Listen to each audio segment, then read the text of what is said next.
आइए ऑप्टिक्स का हम लोग सेकंड क्लास किया जाए। पहले क्लास में हम लोगों ने ये समझा था कि फिजिक्स का वो ब्रांच जो लाइट के स्टडी को डील करता है उसे हम लोग ऑप्टिक्स कहते हैं। ऑप्टिक्स को बेसिकली दो कैटेगरी में डिवाइड किया गया था।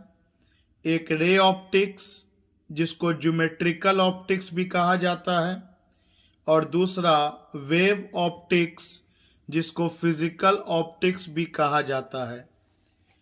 इसके बाद हम लोगों ने रे ऑप्टिक्स में एक टर्म समझा था रिफ्रैक्टिव इंडेक्स के लाइट अगर किसी एक ट्रांसपेरेंट मीडियम से दूसरे ट्रांसपेरेंट मीडियम में ट्रैवल करता है तो स्पीड ऑफ लाइट चेंज होता है, जिसके कारण लाइट अपने रास्ते से डिविएट होता है, जिसको हम लोग रिफ्रैक्शन के नाम से जानते हैं। लाइट अगर रेयरर से डेंसर जाएगा तो नॉर्मल की तरफ बेंड करेगा और जब डेंसर से रेयरर जाएगा तो नॉर्मल से अवे बेंड करेगा। और बहुत डिटेल में हम लोगों ने सबका रीज़न समझा था।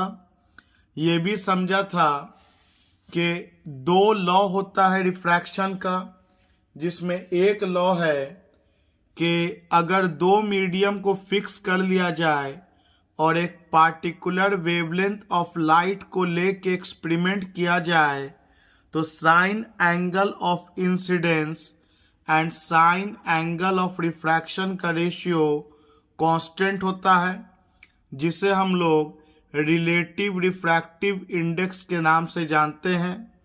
जो refractive index of second medium with respect to first medium equal to sine I by sine r होता है, जो कि equal to V1 by V2 होता है। उसी में हम लोगों ने जाना था कि एब्सोल्यूट रिफ्रैक्टिव इंडेक्स किसे कहते हैं, कि किसी सिंगल मीडियम का अगर आपको रिफ्रैक्टिव इंडेक्स निकालना है तो उसके लिए फर्स्ट मीडियम को एयर लिया जाता है, क्योंकि एयर का रिफ्रैक्टिव इंडेक्स 1 होता है। उसके बाद हम लोगों ने काउज ऑफ रिफ्रैक्शन समझा था और ये जाना था कि रिफ्रैक्टेड रे नॉर्मल की तरफ कैसे बेंड करेगा या नॉर्मल से अवे कैसे बेंड करेगा। Now let us move further. तो पहला टॉपिक हम लोगों का आज है principal of reversibility of light. बहुत सिंपल सा कानून है जो ये कहता है कि अगर आप एक रेयरर मीडियम ले लें और एक डेंसर मीडियम ले लें, रेयरर का रिफ्रैक्टिव इंडेक्स μ1, डेंसर का रिफ्रैक्टिव इंडेक्स μ2, और एक लाइट को इंसिडेंट कराएं, ये वाला एरो रेयरर से डेंसर में, तो इसको जाना चाहिए था सीधा, लेकिन क्योंकि सेकेंड मीडियम का स्पीड कम है तो सेकेंड मीडियम का एंगल ऑफ रिफ्रैक्शन भी कम होगा अकॉर्डिंग टू स्नेल्स लॉ, तो लाइट नॉर्मल की तरफ बेंड कर जाएगा। तो लाइट इंसिडेंट किया, नॉर्मल की तरफ बेंड किया, और अगर हम लोग एक ऐसा उपाय कर दें कि जिस रास्ते से लाइट आया है उसी रास्ते पर अगर उसको हम रिवर्स करा दें, जिस रास्ते से आए उसी रास्ते पे हम लोग ये रिवर्स करा दें, ये आने वाला एरो है और ये टकराने के बाद रिवर्स करने वाला एरो है। तो ऐसा करा कैसे सकते हैं? एक मिरर को रख दिया इस रे ऑफ लाइट के परपेंडिकुलर, तो जिस रास्ते से लाइट आया अगर उसी रास्ते पे रिवर्स करा दिया तो बाकी आगे का काम ये खुद कर देगा। ये जिस रास्ते से आएगा उसी रास्ते को रिट्रेस करके निकल जाएगा। तो याद रखिएगा, ये जो सिंपल एरो है ये आने का डायरेक्शन है और ये जो बोल्ड में एरो बना हुआ डार्क में ये इसके लौटने का डायरेक्शन है। तो प्रिंसिपल ऑफ रिवर्सिबिलिटी यही कहता है कि कितना भी रिफ्रैक्शन हो जाए या रिफ्लेक्शन हो जाए, जिस रास्ते से अगर लाइट आया है उसी रास्ते पर अगर उसको हम रिवर्स करा दें तो आगे का रास्ता ये खुद तय कर लेगा और उसी रास्ते को रिट्रेस करते हुए बाहर निकल जाएगा। तो क्या लिखा है मैंने इसमें?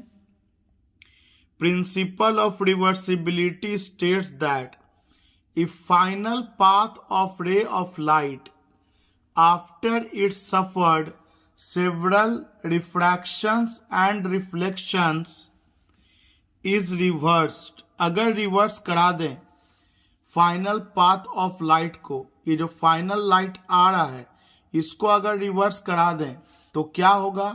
It retraces its path exactly. तो जिस रास्ते से लाइट आया है उसी रास्ते से लाइट लौट जाएगा। This is the principal of reversibility. तो ये एक स्टेटमेंट है। आइए इसको थोड़ा प्रूफ किया जाए।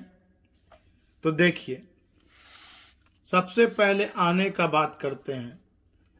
तो ए बी एक इंसिडेंट रे है और बी सी एक रिफ्रैक्टेड रे है। As you can see in the figure, A B एक इंसिडेंट रे है और बी सी एक रिफ्रैक्टेड रे है इस एक्स वाई इंटरफेस पर। तो चलो लिखा जाए इस बात को। As consider a ray of light A B incident on a plane surface xy separating rarer medium 1 air from denser medium 2, इसको वाटर का नाम दे दिया, water. It is refracted along BC। तो एक रे ऑफ लाइट ले लिया A B, X Y surface पे इंसिडेंट कराया जो कि रेयरर और डेंसर मीडियम को सेपरेट कर रहा है और ये बीसी के लॉन्ग रे चला गया। तो बस इस फिगर को अब तक डिस्क्राइब किया है। अब आते हैं एंगल ऑफ इंसिडेंस और एंगल ऑफ रिफ्रैक्शन का यूज करके यूजिंग स्नेल्स लॉ। तो using Snell's law of refraction, तो बेहतर होगा आप ये मत रटिए कि sine I by sine r equal to mu two by mu one. English में समझ के याद रखिए या बेहतर हिंदी में समझ के याद रखिए कि रूल होता है साइन पहला मीडियम का एंगल बाय साइन दूसरा मीडियम का एंगल। अब उस एंगल का नाम जो भी दे दे, इक्वल टू होगा सेकेंड मीडियम का refractive index divided by first medium का रिफ्रैक्टिव इंडेक्स। तो चलिए स्नेल्स लॉ लगाया जाए। जाते वक्त लगा रहे हैं, तो जब आप जाते वक्त लगा रहे हैं, अभी तो आप जा रहे हैं, तो पहला मीडियम हो गया म्यू वन और दूसरा मीडियम का रिफ्रैक्टिव इंडेक्स म्यू टू। पहला मीडियम का एंगल आई और दूसरा मीडियम का एंगल आर। तो चलिए स्नेल्स लॉ ऑफ रिफ्रैक्शन लगाते हैं। रूल कहता है कि साइन पहला मीडियम का एंगल बाय साइन दूसरा मीडियम का angle equal to second medium का refractive index by first medium का रिफ्रैक्टिव इंडेक्स, जिसे इस तरह से भी लिखा जाता है μ21। This is equation number 1। अब चलिए आगे क्या होगा। Suppose a plane mirror is placed perpendicular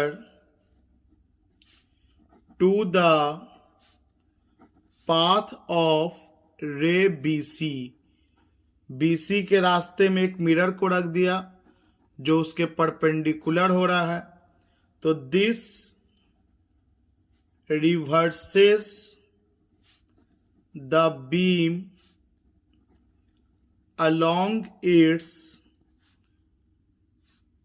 own path। तो उसके कारण जो बीम आया, जिस रास्ते से आया उसी रास्ते पे उसको उलट दिया गया। Therefore, for reversed ray, important term reversed ray, अब जो उल्टा है, we have,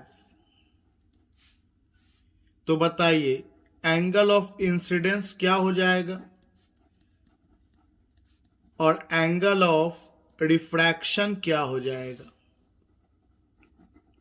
angle of incidence and angle of refraction. तो थोड़ा फिगर देखिए एक बार। अब जब ये इससे टकरा गया, अब ये लौट रहा है, तो ये इंसिडेंट रे का काम करेगा, क्योंकि ये हो गया पहला मीडियम, ये जो डार्क वाला है, और ये इंटरफेस से लौटा तो ये हो गया दूसरा मीडियम। तो इस बार एंगल ऑफ इंसिडेंस का नाम आर होगा और एंगल ऑफ रिफ्रैक्शन का नाम आई होगा। तो जैसा कि मैंने आपको बोला था, रट्टा नहीं मार जाना है, बल्कि ये देखना है कि पहला मीडियम कौन है। तो यहाँ से लाइट जाना स्टार्ट किया, अब ये वाला लाइट जो है टकराने के बाद, तो ये इंसिडेंट रे हो गया, तो ये इंसिडेंट एंगल, ये रिफ्रैक्टेड रे हो गया, तो ये रिफ्रैक्टेड एंगल।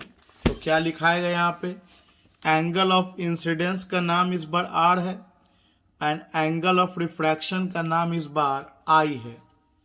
लगा दिया जाए लौटते हुए के लिए।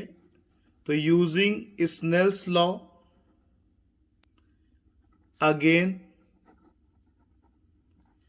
तो स्नेल्स लॉ क्या कहता है कि साइन एंगल ऑफ पहला मीडियम, तो पहला मीडियम का तो एंगल आर हो जा रहा है, बाय साइन एंगल ऑफ दूसरा मीडियम। इसलिए आपको बोला था ऐसे याद रखिए तो गलती नहीं होगा, आसानी से लिखाएगा कि साइन एंगल ऑफ पहला मीडियम, तो पहला मीडियम तो इस बार पानी है, क्योंकि पानी से हवा में जा रहा है लाइट टकराने के बाद, बाय साइन एंगल ऑफ दूसरा medium equal to refractive index of दूसरा मीडियम। तो दूसरा मीडियम तो इस बार ये है, तो दूसरा मीडियम का रिफ्रैक्टिव इंडेक्स का नाम μ1 है और पहला मीडियम के रिफ्रैक्टिव इंडेक्स का नाम तो μ2 है। और रिफ्रैक्टिव इंडेक्स तो हर मटेरियल का कांस्टेंट होता है, तो रिफ्रैक्टिव इंडेक्स ऑफ दूसरा मीडियम, भले मैंने 1 लिखा है लेकिन ये दूसरा मीडियम का रिफ्रैक्टिव इंडेक्स है, बाय रिफ्रैक्टिव इंडेक्स ऑफ पहला मीडियम। तो इसको लिखा जा सकता है refractive index of 1 with respect to 2। तो ये क्वेश्चन नंबर 2 तैयार हो गया हम लोगों के पास। आइए दोनों को मल्टीप्लाई करते हैं, मल्टीप्लाइंग 1 and 2 वी गेट, तो LHS को LHS से करेंगे, sine I by sine r into sine are by sine i. Refractive index of second medium with respect to first medium into refractive index of first medium with respect to second medium हो गया। Actually में ये cancel हो गया, तो ये 1 हो गया तो हो सकता है एग्जाम में प्रूफ करने के लिए दे दे, प्रिंसिपल ऑफ रिवर्सिबिलिटी में ये क्वेश्चन प्रूफ कीजिए। तो क्लियरली हम लोग देख सकते हैं कि अगर मैं इसको नीचे ले आऊं μ2 1 और ये इधर है μ1 2, तो refractive index of first medium with respect to second medium reciprocal है refractive index of second medium with respect to first medium, क्योंकि μ21 या μ12 का लैंग्वेज आपके पास अच्छा होना चाहिए और क्लियर होना चाहिए, और इसी के लिए पहला वीडियो है। तो refractive index of first medium with respect to second medium बिल्कुल इक्वल होगा reciprocal of refractive index of second medium with respect to first medium. अगर मैं आपसे सिंपल लैंग्वेज में बात करूं तो ये क्या लिखा है, तो आप सोचो μ12 का मतलब refractive index of first medium with respect to second medium by ये हो गया refractive index of second medium with respect to first medium. तो नीचे में जो μ1 आएगा ऊपर लिख दो, तो डेफिनेटली ये इक्वल का निशान होना भी चाहिए, क्योंकि दोनों तो एक ही बात कह रहा है, μ1/μ2 इक्वल टू μ1/μ2। अलग बात है लैंग्वेज में इसको बोलने का तरीका कुछ अलग हो जा रहा है। तो क्या बोलेंगे हम लोग, refractive index of first medium with respect to second medium reciprocal है refractive index of second medium with respect to first medium. तो हम लोगों ने नोटिस किया कि refractive index of first medium with respect to second medium is reciprocal of second medium with respect to first medium। चलिए अब हम लोग एक और टॉपिक स्टडी करते हैं, refraction through prism. Refraction through prism, या बेहतर होगा कि रिफ्रैक्शन थ्रू प्रिज्म का हम लोग एक अलग से वीडियो बना लेंगे। हम लोग पहले पढ़ लेते हैं refraction through rectangular slab and lateral shift. आइए देखते हैं ये टॉपिक आपको क्या सिखाएगा। तो एक पेपर वेट ले लीजिए। आप लोगों ने देखा होगा इस तरह का एक पेपर वेट होता है, शीशे का ट्रांसपेरेंट होता है। एक पेपर वेट ले लिया गया, ये इस सरफेस पर एक लाइट इंसिडेंट हुआ, एक लाइट इस सरफेस पर इंसिडेंट हुआ। यहां हम लोग नॉर्मल ड्रॉ करेंगे। जाहिर सी बात है अगर बाहर एयर हुआ तो एयर से गिलास में जा रहा है लाइट, तो ये नॉर्मल की तरफ बेंड करेगा। गिलास के अंदर लाइट ट्रैवल किया नॉर्मल की तरफ बेंड करते हुए, और फिर जब ये गिलास के सरफेस से एयर में जाने वाला है तो फिर एक नॉर्मल ड्रॉ करेंगे, क्योंकि फिर यहाँ से मीडियम चेंज होगा और अब की में गिलास से एयर जा रहा है तो अवे फ्रॉम नॉर्मल हो जाएगा। तो रिफ्रैक्शन दो बार हुआ, एक ऊपर वाले सरफेस से प्रिज्म के और एक प्रिज्म के नीचे वाले सरफेस से। तो हम लोग 3D में फिगर ना बना करके हम लोग सिर्फ ये सामने वाला फेस को बना करके अपने डायग्राम को कवर अप करते हैं। तो चलिए एक बार फिर पढ़ते हैं। ये एक प्रिज्म है जिसका सामने वाला फेस आपको दिया है। इस प्रिज्म का नाम मान लेते हैं अपने मन से PQRS। This is the prism. इसके इस सरफेस और इस सरफेस से रिफ्रैक्शन होगा। लाइट ऊपर से गिराएंगे तो इधर से लाइट गिराते तो इस सरफेस और इस सरफेस से रिफ्रैक्शन करते। खैर, तो चलिए एक लाइट को इंसिडेंट कराया जाए। एक लाइट को इंसिडेंट कराया, जहां पर इंसिडेंट किया है वहां एक नॉर्मल ड्रॉ करेंगे हम लोग। तो एक PQ सरफेस पे इंसिडेंट किया है, नॉर्मल ड्रॉ किया। ये लाइट सीधा निकल जाता अगर मीडियम चेंज ना करता। तो अगर मीडियम चेंज ना करता, बीच में कोई ग्लास स्लैब नहीं होता, तो ये जो लाइट है वो सीधा निकल जाता। बिल्कुल आप लोग जो डायग्राम प्रैक्टिस कीजिएगा हमारे साथ में, बिना स्केल के डायग्राम प्रैक्टिस मत कीजिएगा। स्केल लेके बैठिएगा और स्केल के साथ डायग्राम को प्रैक्टिस कीजिएगा।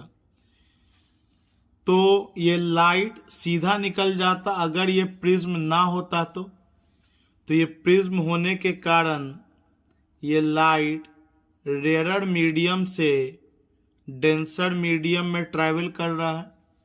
तो ये नॉर्मल की तरफ बेंड किया, ये नॉर्मल की तरफ बेंड किया और फिर यहाँ पर ये डेंसर से अगेन रेयर में ट्रैवल करने जा रहा है। तो फिर यहाँ पर एक नॉर्मल ड्रॉ करेंगे हम लोग। फिर यहाँ पर रिफ्रैक्शन होगा और क्योंकि ये डेंसर टू रेयर जा रहा है तो इस बार अवे फ्रॉम नॉर्मल हो जाएगा। अवे फ्रॉम नॉर्मल हो जाएगा। ये एंगल बड़ा होगा देन दिस एंगल और ये एंगल छोटा है then this angle.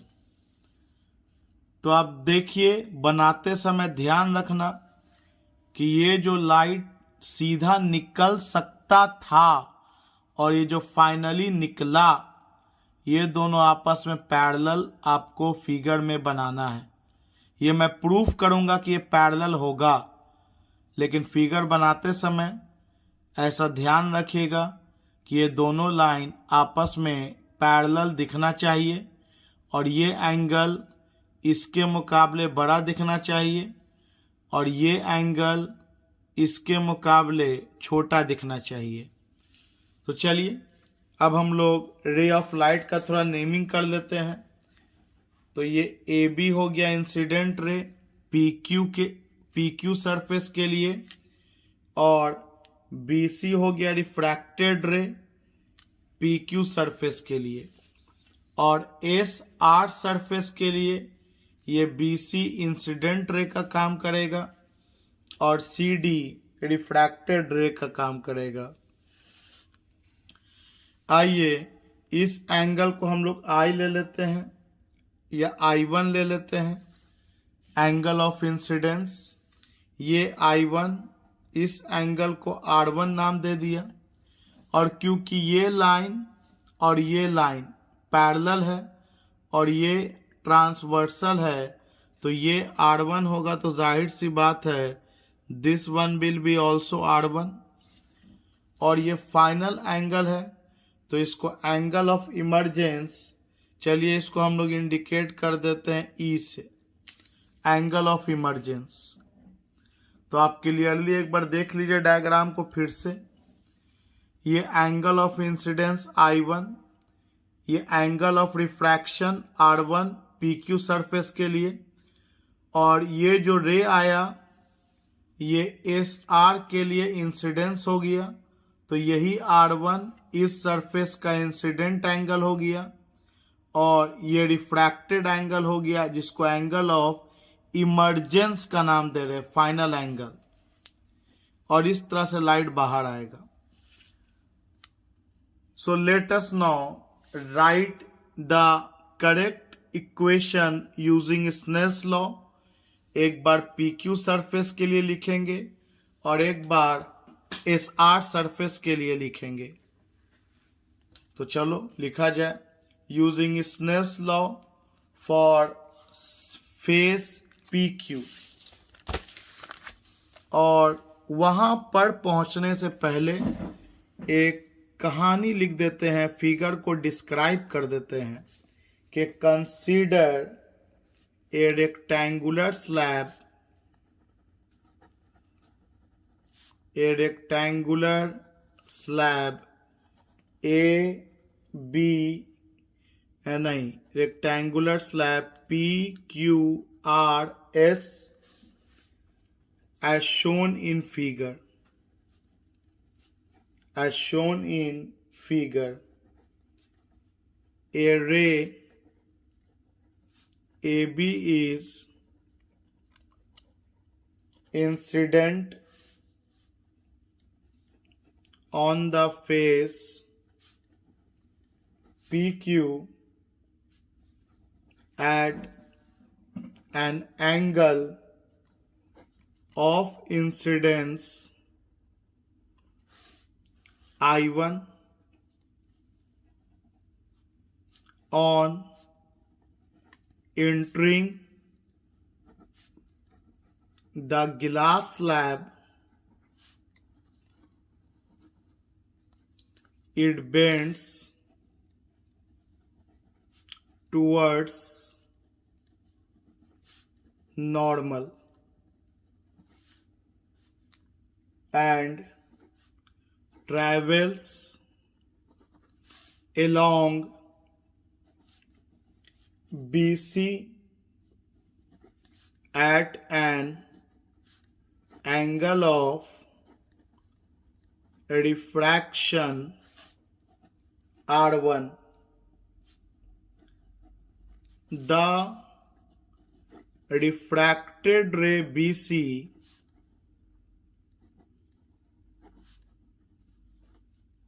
is incident on face SR at an angle of incidence R1 and emergent ray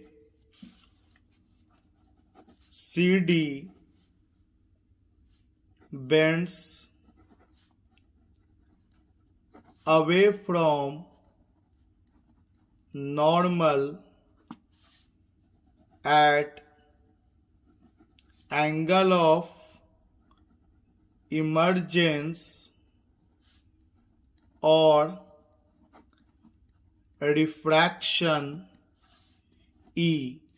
तो जो मैंने आपको कहानी हिंदी में समझाया अभी स्लैब के बारे में, उसी डायग्राम को ये पैराग्राफ इंग्लिश में डिस्क्राइब कर रहा है।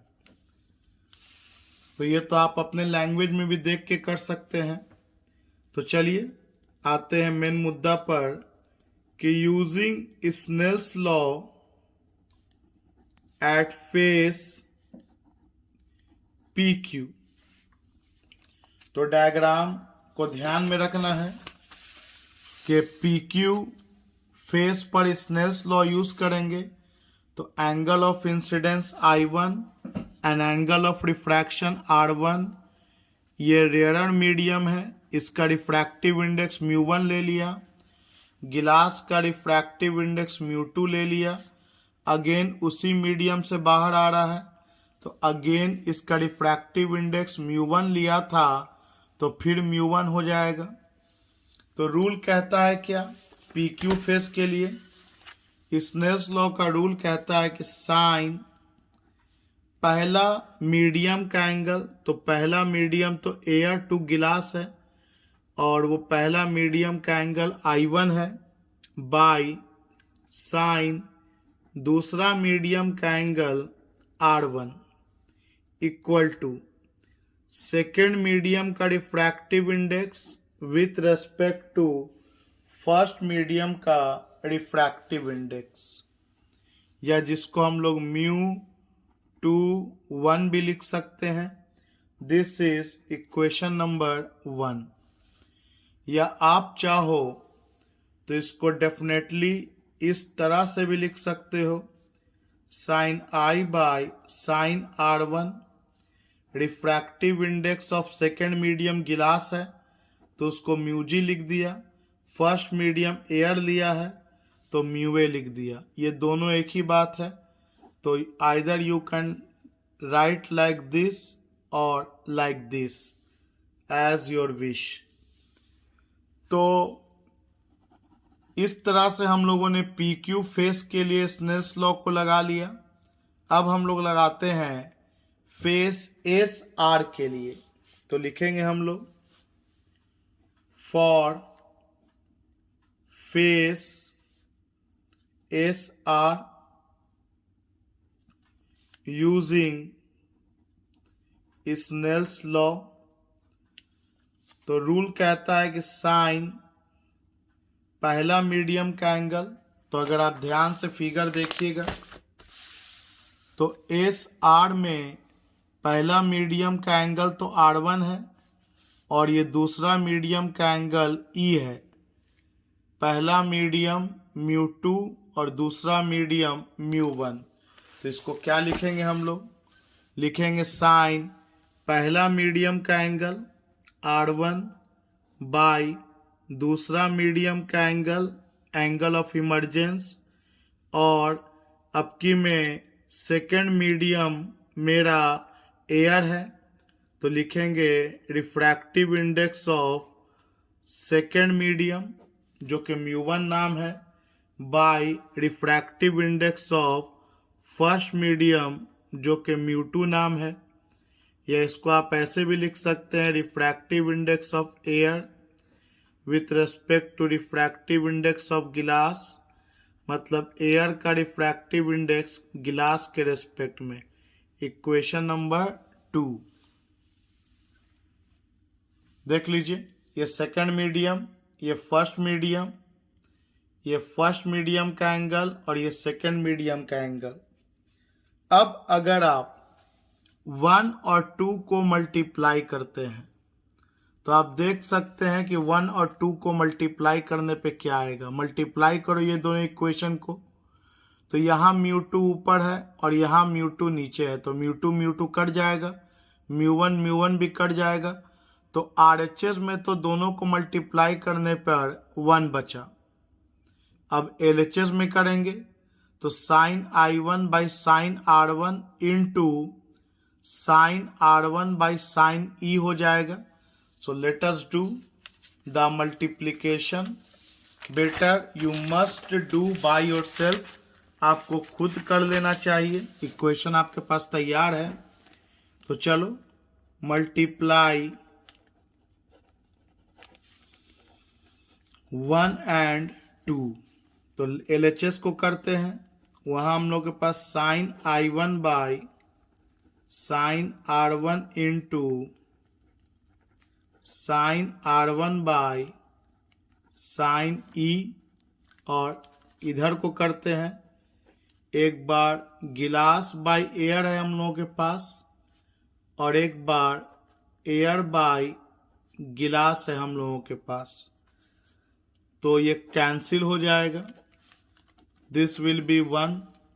यहाँ से sign R1 by sine R1 भी कैंसिल हो जाएगा, तो sine I1 by sine E जो कि क्लियरली आ गया, sine I1 equal to sine E, sine angle of incidence equal to sine angle of emergence. Sine हटा देंगे तो I इक्वल टू E, मतलब angle of incidence equal to angle of emergence. इसका मतलब क्या हुआ? तो यहाँ फिगर में एक बार फिर देखिए, ये आपका गिलास का स्लैब था, ये लाइट रे आया, ये नॉर्मल खींचा, इस लाइट रे को सीधा निकल जाना चाहिए था।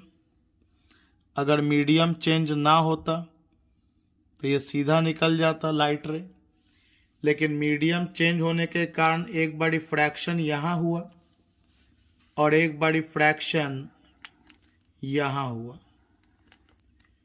लेकिन एक बात कंफर्म हो गया कि ये अगर 30 डिग्री के एंगल पे एंट्री मारा है तो ये निकलेगा भी 30 ही डिग्री के एंगल से।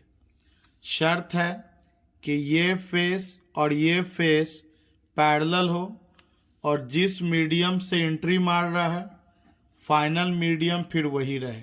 ये दो शर्त है। तो sign angle of incidence equal होगा साइन एंगल ऑफ इमर्जेंस के। तो एक तो ये प्रूफ हो गया। दूसरा बात आप सोचो कि अगर ए बी यहाँ और यहाँ का एंगल सेम है, इसका मतलब है कि अगर मैं सी डी को उठाऊं और सी डी को यहाँ पैरेलल शिफ्ट करके यहाँ पहुँचा दूं तो आप सोच सकते हो कि ये जो ए बी है इस सी डी को उठा के यहाँ जोड़ेंगे तो यहाँ पर ये 30 ही बनाएगा। ये 30 है तो ये आपको 30 ही बनाएगा। इसका मतलब है कि सिर्फ इसका जो रास्ता है वो डिविएट कर गया। देख लो, जा रहा था ऐसे, सीधा जा रहा था ये 30, तो ये वर्टिकली अपोजिट एंगल 30 होना चाहिए था। बस ये 30 ही रहा, लेकिन ये डिविएट हो गया, इस तरफ डिविएट हो गया। आप क्लियरली देख सकते हैं। इसका मतलब ये हुआ कि लैटरल शिफ्ट हो गया। लैटरल शिफ्ट इसी को कहते हैं कि जाना चाहिए था इसको सीधा इस रास्ते से, तो ये पैरेलली शिफ्ट हो गया साइडवेज में। इस तरफ ये शिफ्ट हो गया। जो फाइनल रे है, ये जो इमर्जेंट रे है और जो इंसिडेंट रे होना चाहिए, तो ये शिफ्ट हो गया। That is called lateral shift. Lateral shift. तो यहां हम लोगों ने समझा कि ए बी और सी डी एक दूसरे के पैरेलल है, क्योंकि पैरेलल होगा तभी ना एंगल सेम बन सकता है। पैरेलल हो 30 और 30 बना है, इसका मतलब ही हो गया कि A B is parallel to C D. क्योंकि ये अगर लाइन कहीं पर 30 डिग्री अगर बना रहा है, मतलब यहाँ से अगर देखें तो 60 बना रहा है, तो अगला लाइन पैरेलल तभी होगा जब ये भी कितना बना है 60, मतलब यहाँ से ये भी 30 और ये भी 30। तो ये तो हम प्रूफ कर दिया कि ये 30 और ये 30 दोनों 30 बना रहा है नॉर्मल के साथ। इसका मतलब ही हो गया कि दोनों आपस में पैरेलल है। तो बस फर्क इतना हुआ कि ये रे को जाना चाहिए था इधर, ये साइडवेज में परपेंडिकुलरली शिफ्ट हो गया, जिसको हम लोग पैरेलली शिफ्ट हो गया, जिसको हम लोग लैटरल शिफ्ट कहेंगे। तो इससे और आगे क्या प्रूव हुआ? इससे प्रूव हुआ क्लियरली द इमर्जेंट रे CD is parallel to incident ray AB, but it has been laterally displaced with respect to incident ray. With respect to incident ray. So let us define lateral shift. Lateral shift. तो बोलेंगे it is the perpendicular distance between the incident, it is the perpendicular distance between the incident ray and emergent ray when light is incident obliquely, तिरछा light को गिराते हम लोग obliquely on refracting slab with parallel faces. Once again, see the definition.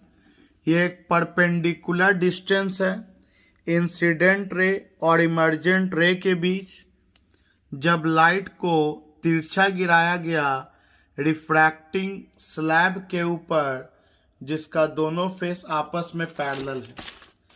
तो this perpendicular distance is known as lateral shift.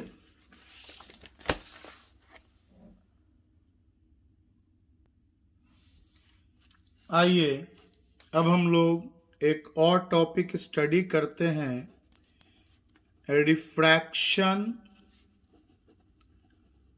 Through combination of media. Combination of media. देखिए, अगर पहला medium air हो गया,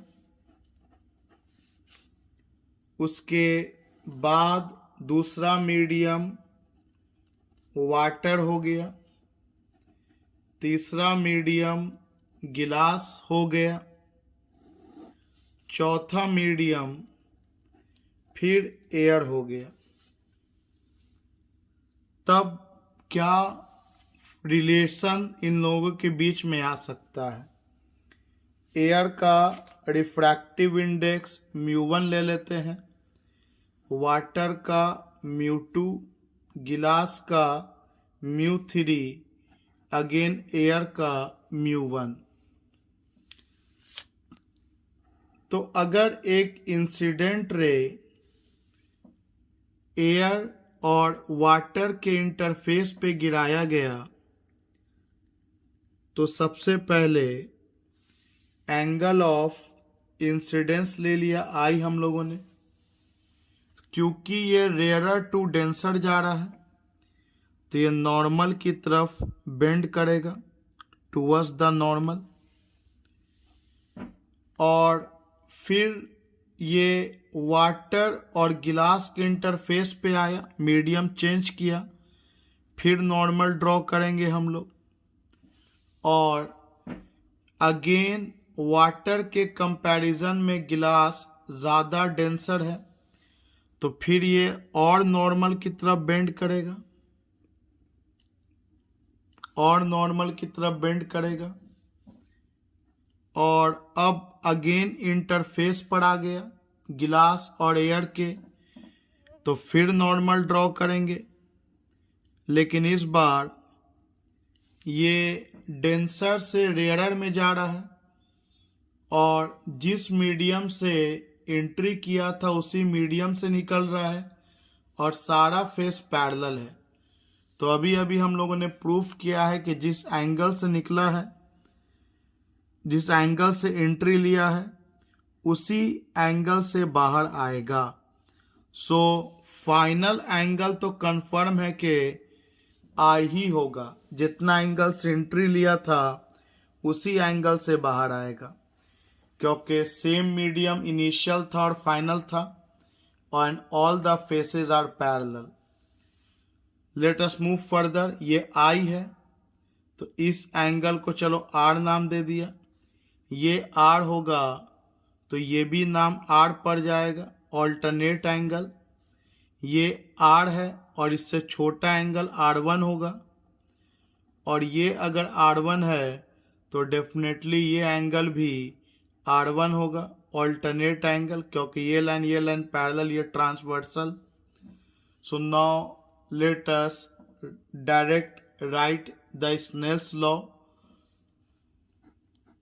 ऐसे कहानी अगेन बनाएंगे कि consider air, water, glass and finally air where light travels from one medium to another, suffering many refractions. As all boundaries are parallel, so emergent ray will be parallel to the incident ray. Therefore, angle of incidence will be equal to angle of emergence. तो अब तो figure देख के language आप खुद से भी कर सकते हैं। आइए सीधे हम लोग रिफ्रैक्शन का स्नेल्स लॉ ऑफ रिफ्रैक्शन लगाते हैं। तो using Snell's law of refraction at first interface, पहला इंटरफेस पे लगाते हैं। ये पहला इंटरफेस है, तो साइन पहला मीडियम का एंगल, साइन दूसरा मीडियम का एंगल, सेकेंड मीडियम का रिफ्रैक्टिव इंडेक्स, फर्स्ट मीडियम का रिफ्रैक्टिव इंडेक्स, इक्वेशन नंबर 1। ये तब जब लाइट ट्रैवल किया from medium 1 to medium 2, at first interface लिखा, या इसी को लिख सकते थे, और when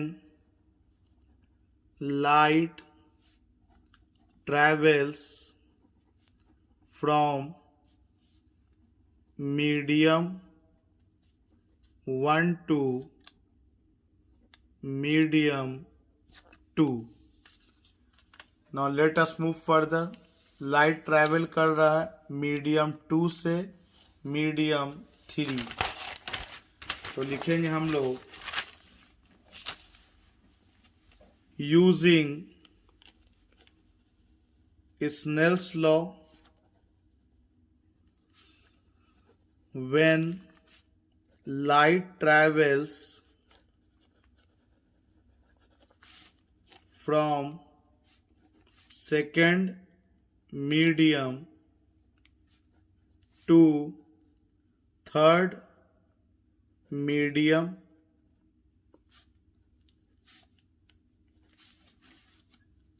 तो साइन पहला मीडियम का एंगल, तो आप देख सकते हैं कि सेकेंड से लेके थर्ड में ट्रैवल कर रहा है, तो पहला मीडियम का एंगल R है और दूसरा मीडियम का एंगल R1 है। तो हिंदी में हम लोग रूल जानते हैं कि पहला मीडियम का एंगल बाई दूसरा मीडियम का एंगल, दूसरा मीडियम का रिफ्रैक्टिव इंडेक्स बाई पहला मीडियम का रिफ्रैक्टिव इंडेक्स, तो दूसरा का तो μ3 हो गया और पहला का μ2 हो गया। एज यू कैन सी कि इन दोनों के लिए ये फर्स्ट मीडियम और ये सेकंड मीडियम, तो सेकंड मीडियम का μ3 और फर्स्ट मीडियम का μ2, तो μ3 बाई μ2 हम लोगों ने लिख दिया, जिसको ऐसे भी लिख सकते थे, refractive index of third medium with respect to second medium, equation number 2। पीछे भी हम लोग इसको इस तरह से लिख सकते हैं कि refractive index of second medium with respect to first medium, ये इक्वेशन नंबर 1 यहाँ पे लिख दिया जाए। सिमिलरली आइए अब जब लाइट ट्रैवल करेगा तीसरा से पहला में, तो आप देख सकते हैं कि पहला मीडियम का एंगल ऑफ इंसिडेंस R1 हो जाएगा और सेकेंड मीडियम का एंगल ऑफ रिफ्रैक्शन I हो जाएगा।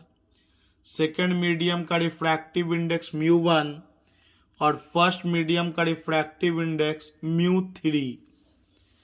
तो एक ही चीज को हम लोग बार बार लिख रहे हैं तो बहुत बेहतर ढंग से आपको समझ में आ जानी चाहिए। ये बहुत ज़रूरी है कि आप एक बार बहुत अच्छे से समझ लें, तो फिर तो आप आसानी से चीज़ों को, इक्वेशन को खुद से लिख पाएंगे, क्योंकि इतना सारा बात रट के तो नहीं याद हो सकता है। तो अब की में when light travels from medium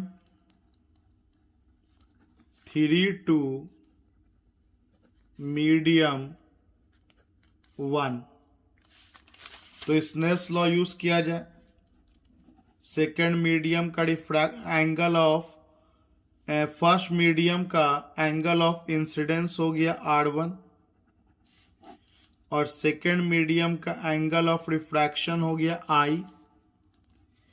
second medium का रिफ्रैक्टिव इंडेक्स μ1, फर्स्ट मीडियम का रिफ्रैक्टिव इंडेक्स μ3।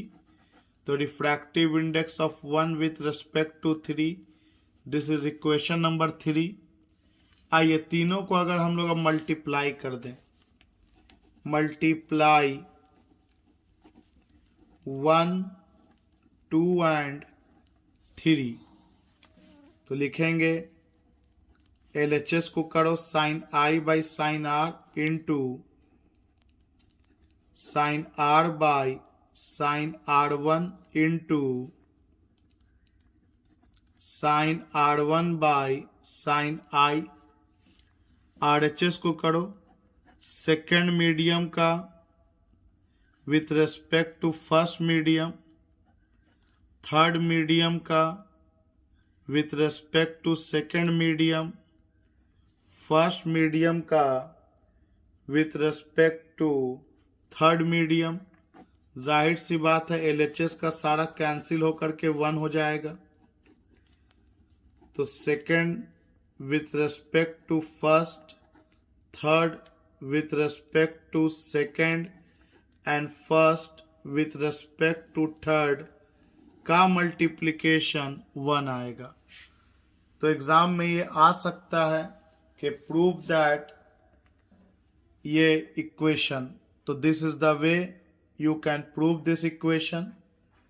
आप क्लियरली देख सकते हैं यहाँ, अगर ध्यान दीजिएगा आगे आप लोग तो आपको मिलेगा 3 विथ रेस्पेक्ट टू 2 इक्वल है 1 by 2 with respect to 1 and 1 with respect to 3, जिसको आप अगर उल्टा कर दें, इसको ऊपर ले जाएं, तो अभी अभी हम लोगों ने पढ़ा था कि 1 विथ रेस्पेक्ट टू 3 रेसिप्रोकल होता है 3 विथ रेस्पेक्ट टू 1। तो इसको ऐसे भी लिखा जा सकता है 3 विथ रेस्पेक्ट टू 2 बराबर होगा 3 with respect to 1 and 2 with respect to 1। ये जस्ट मैंने अभी अभी प्रिंसिपल ऑफ रिवर्सिबिलिटी का फॉर्मूला यूज किया, जिसमें आपको मैंने अभी प्रूफ किया इसी वीडियो में कि 1 विथ रेस्पेक्ट टू 3 रेसिप्रोकल होता है 3 विथ रेस्पेक्ट टू 1। इसी को अगर मैं गिलास और एयर के टर्म में लिखूं तो ये हो गया refractive index of third medium. क्या था याद कीजिए, तो रिफ्रैक्टिव इंडेक्स ऑफ गिलास, ये था refractive index of water, equal to हो गया, अगर गिलास का वाटर के रेस्पेक्ट में चाहिए तो मुझे गिलास का एयर के रेस्पेक्ट में निकालना होगा और फिर वाटर का विथ रेस्पेक्ट टू एयर निकालना होगा। तो आप सब ऐसे भी जानते हैं कि एयर का तो 1 होता है, तो ये एक्चुअली में गिलास विथ रेस्पेक्ट टू वाटर ही लिखा हुआ है यहाँ पर। RHS में भी वही लिखा हुआ है गिलास विथ रेस्पेक्ट टू वाटर, और LHS में भी गिलास विथ रेस्पेक्ट टू वाटर। तो मोर देन कि आप इस वीडियो को सिर्फ देख लें, ये ज़्यादा इम्पॉर्टेंट है कि चीज़ों को इत्मीनान से सोचें कि ऊपर नीचे या नीचे ऊपर करने से कैसे ये 1 2 और 2 1 या 1 3 और 3 1 चेंज कर जाता है। That is very important. Make slow move but very clear concept, with very clear concept. Slowly चलो इस ऑप्टिक्स में शुरुआत में, लेकिन कॉन्सेप्ट क्लियर करके चलोगे तो आगे ये लैंग्वेज जब आपको आ जाएगा तो अपने लैंग्वेज में ही पूरे चैप्टर को हम लोग स्टडी कर पाएंगे. शुरू कोई भाषा अगर सिखाया जाता है, आप पहला दिन ही सोचो कि ऐसे लिख लिया जाए, तो फिर कभी आप उस भाषा पे कमांड नहीं कर पाओगे, क्योंकि आप ऐसे फिर तभी लिख सकते हो या तो आप बहुत एक्स्ट्रा ब्रिलियंट हो, और नहीं तो आप रट्टा मार करके उसके बारे में ऐसे लिख दिया.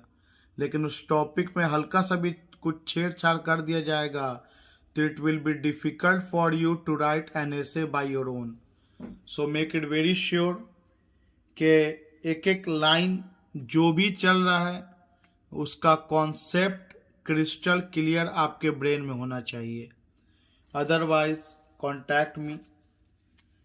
चलो, तो इसके बाद हम लोग एक और इम्पॉर्टेंट टॉपिक इसमें समझते हैं, real depth and apparent depth. Real depth and apparent depth बहुत जनरल टॉपिक है हम लोग के डेली लाइफ का. आप लोग देखा होगा कि अगर कोई बाल्टी है, इसका ये बेस है, बाल्टी हमको गहरा लग रहा है, लेकिन जैसा ही आप इसमें पानी भर देते हैं लगता है कि ये कम गहरा है. इसका बेस ऊपर की ओर आपको लगता है कि शिफ्ट हो गया पानी भरने के बाद. तो एक्चुअली में ये बेस है यहाँ पर, तो ये हो गया रियल डेप्थ.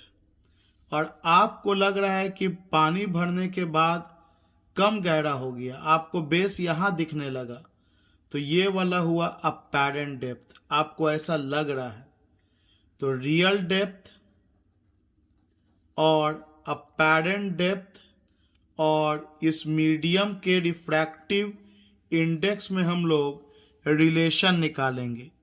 दूसरी बात, ये जो सरफेस है ऊपर की ओर शिफ्ट कर गया. पिछली बार लैटरल शिफ्ट में पैरेलल शिफ्ट किया था, इसमें परपेंडिकुलरली शिफ्ट कर गया, ऊपर चला गया. तो जितना ये ऊपर शिफ्ट किया इसको हम लोग नॉर्मल शिफ्ट के नाम से जानते हैं. तो एक और शिफ्ट हम लोग पढ़ेंगे, नॉर्मल शिफ्ट, जिसका डेफिनेटली फॉर्मूला क्या होना चाहिए, रियल डेप्थ में अपैरेंट डेप्थ को घटा देंगे तो जो शिफ्टिंग होगा वो हम लोग को पता चल जाएगा. अब आते हैं कि ये सब होता कैसे है. तो देखिए, एक बीकर ले लिया हम लोग,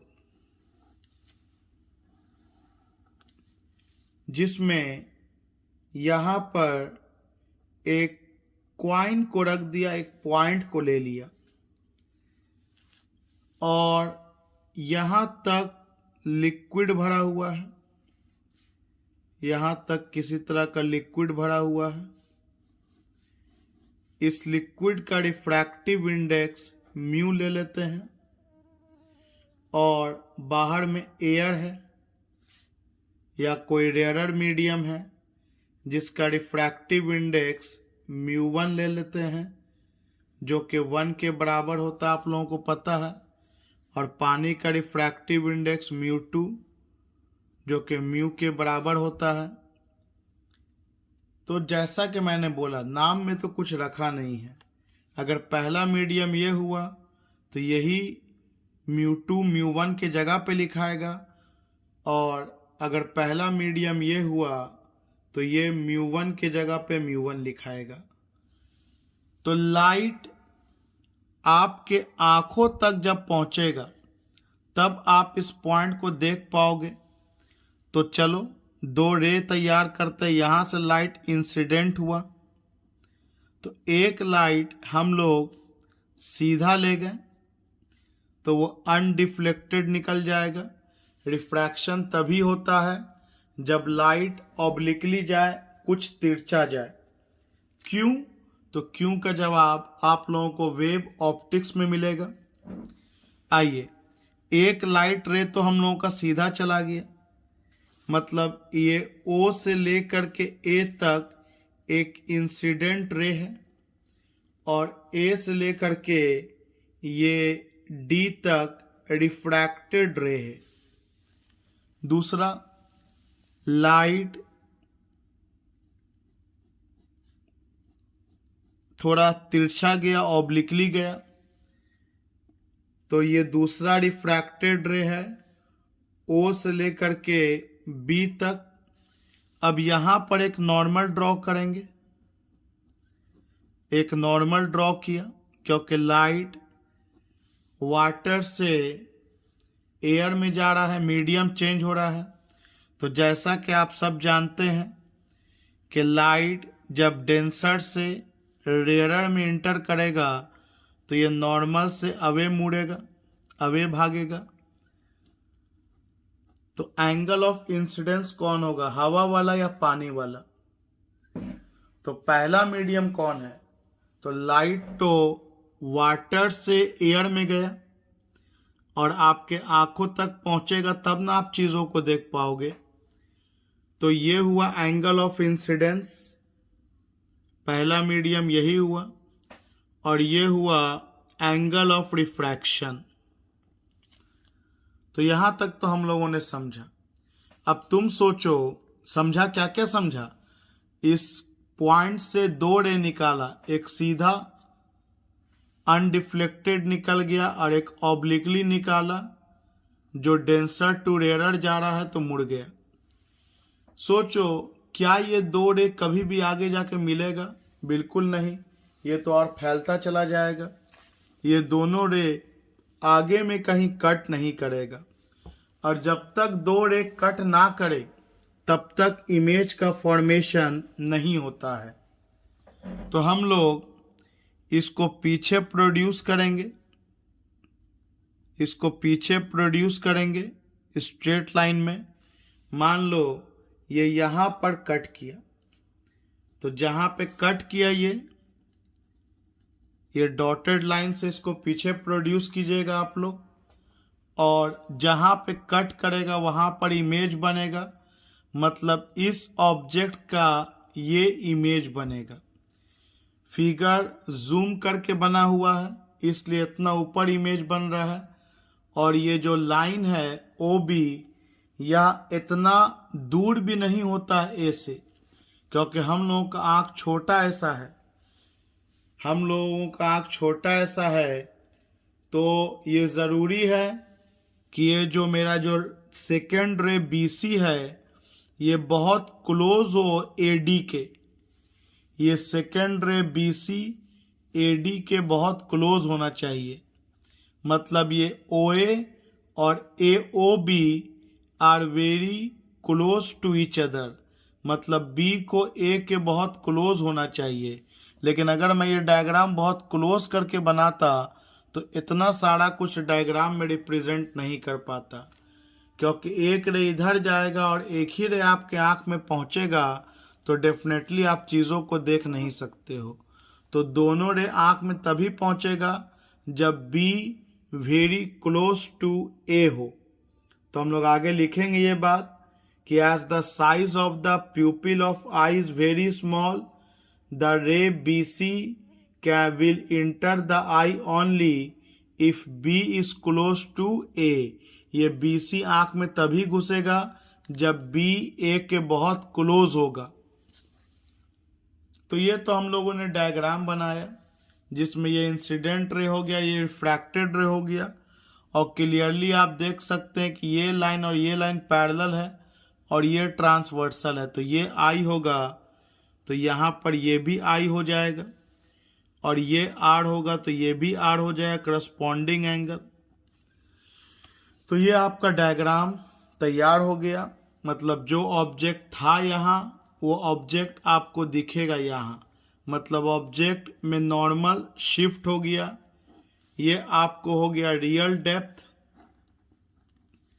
और ये आपको हो गया अपैरेंट डेप्थ, और ये जितना गैप हुआ इन दोनों के बीच रियल और अपैरेंट में, this is called normal shift, real depth minus apparent depth. So let us now find the relation between all of them. तो आइए लिखा जाए. Figure shows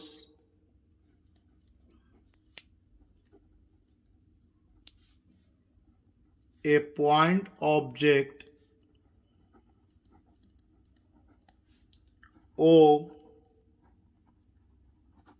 placed at the bottom of a beaker filled with water. The ray OA and OB starting from O are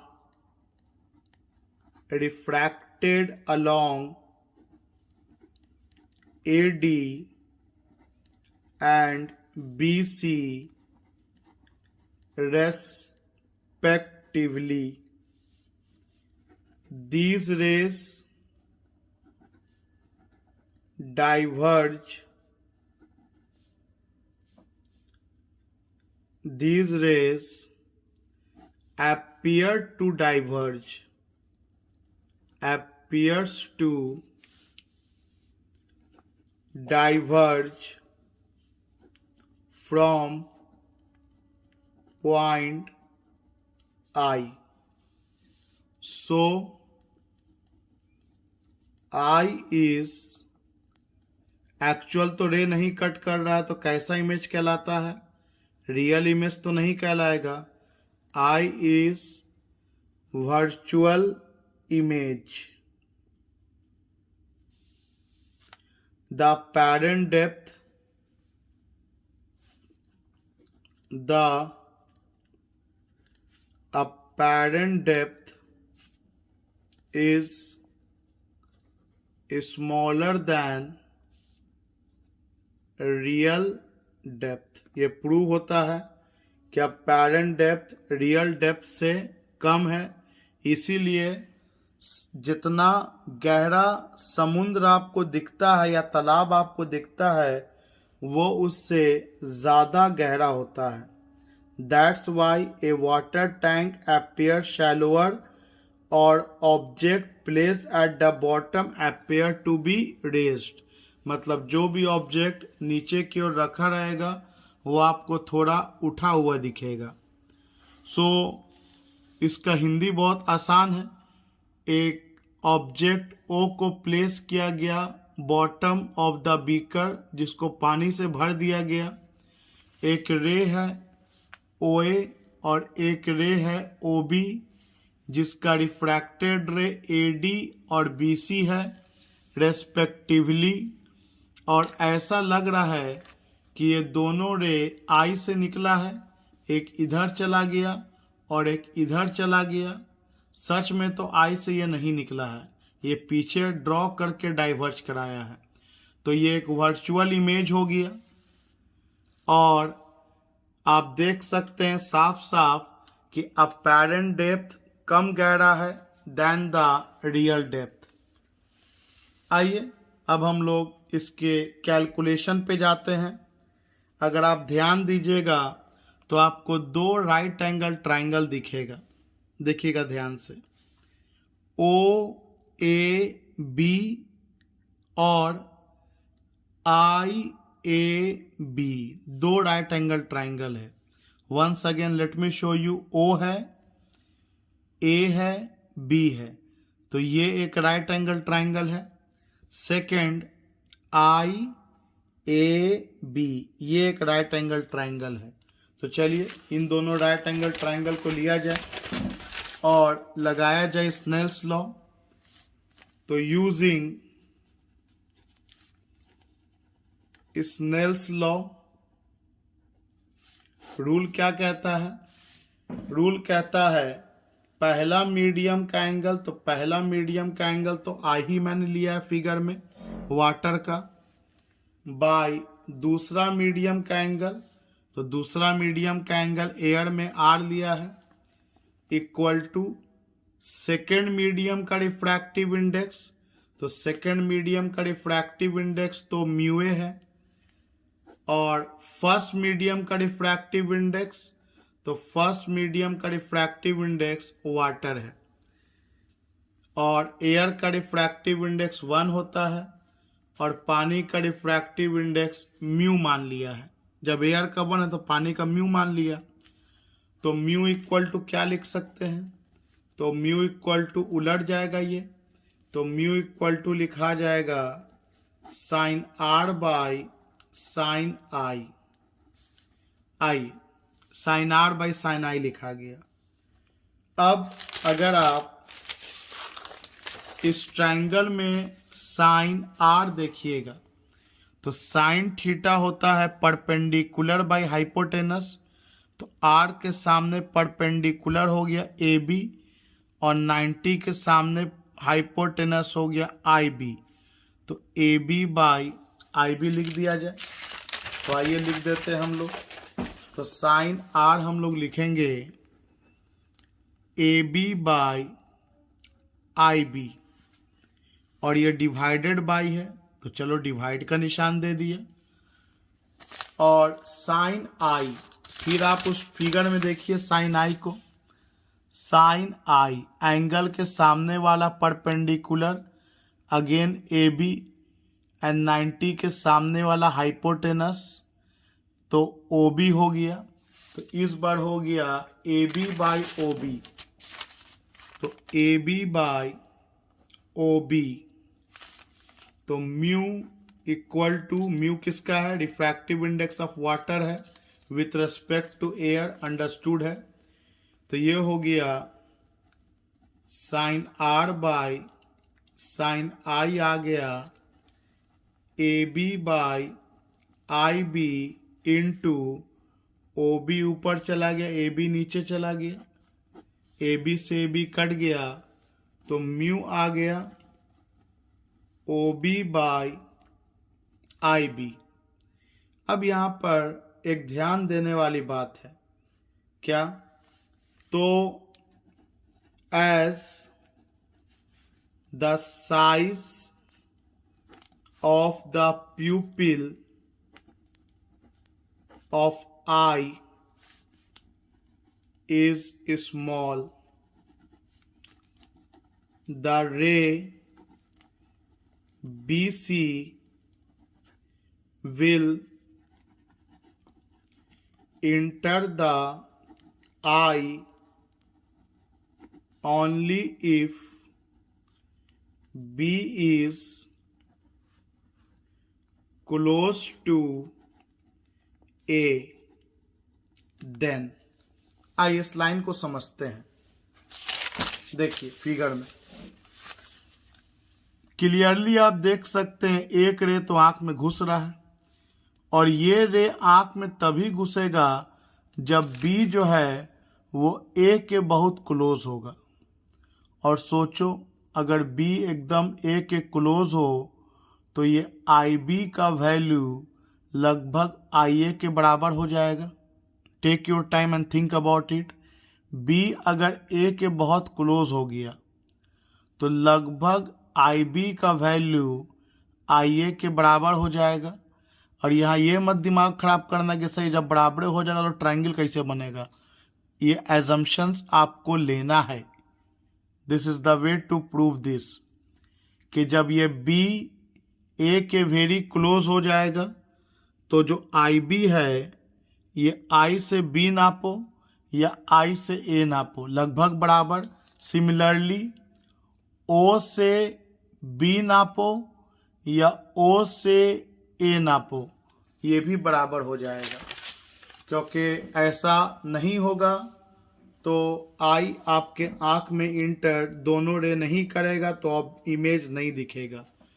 तो इसके बाद मैं लिख सकता हूँ कि आई बी का वैल्यू लगभग बराबर होना चाहिए ए आई ए के या ए आई के, आई ए के बराबर होना चाहिए, एंड आपका ओ बी का वैल्यू लगभग बराबर होना चाहिए ओ ए के, क्या कि बहुत क्लोज है। मेरा जो बी है वो ए के वेरी क्लोज हो गया। तो आप आई ए नापो या आई बी नापो एक बराबर, या आप ओ ए नापो या ओ बी नापो एक बराबर। फिगर दम ध्यान से देख लो, आप आई ए नापो या आई बी नापो, आई बी दम यहाँ पर है एक बराबर, या ओ ए नापो या ओ बी नापो एक बराबर। तो इसी को लिख दिया गया। तो चलिए इस इक्वेशन में क्या हो जाएगा, mu equal to O B को रिप्लेस करेगा ओ ए, तो mu equal to O A, और आई बी को रिप्लेस करेगा आई ए। और ओ ए है क्या, तो क्लियरली ओ ए जो है वो रियल डेप्थ है, और आई ए जो है ये अपैरेंट डेप्थ है। तो रिलेशन आ गया कि refractive index equal to real depth by apparent depth. तो finally we got the relation के refractive index equal to real depth bye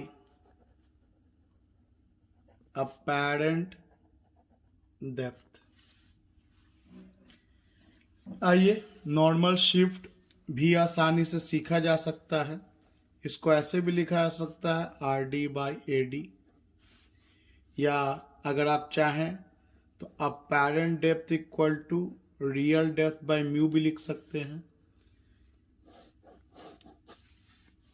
so let us now come to our continue topic of normal shift. Normal shift किसे कहेंगे, तो जैसा कि आपको बताया गया कि जो परपेंडिकुलर शिफ्ट हुआ है ऑब्जेक्ट का height, the height through which the object appears to be raised in a denser medium is called normal shift। Clearly normal shift का फॉर्मूला क्या हो जाएगा, नॉर्मल शिफ्ट का फॉर्मूला होगा real depth minus apparent depth. तो चलो normal shift का formula real depth, apparent depth को कह सकते हैं real depth by refractive index. ये आपको बताया था मैंने क्रॉस मल्टीप्लाई करके। तो नॉर्मल शिफ्ट का फॉर्मूला हो गया real depth common 1 minus 1 by mu. और जनरली रियल डेप्थ का मतलब ये होता है कि मान लो ये कोई स्लैब है, रेक्टेंगुलर स्लैब है, कोई पेपर वेट है, और यहाँ पर कोई पेपर वेट को किसी अल्फ़ाबेट पे रख दोगे तो देखना वो अल्फ़ाबेट तुमको बड़ा बड़ा लगभग दिखने लगता है। तो क्यों, क्योंकि आपके नज़दीक आ जाता है, आंखों के शिफ्ट हो जाता है। तो रियल डेप्थ क्या होता है, थिकनेस ऑफ द स्लैब होता है। टी का मतलब यहाँ टाइम तो बिल्कुल भी नहीं है, टी का मतलब यहाँ थिकनेस ऑफ स्लैब।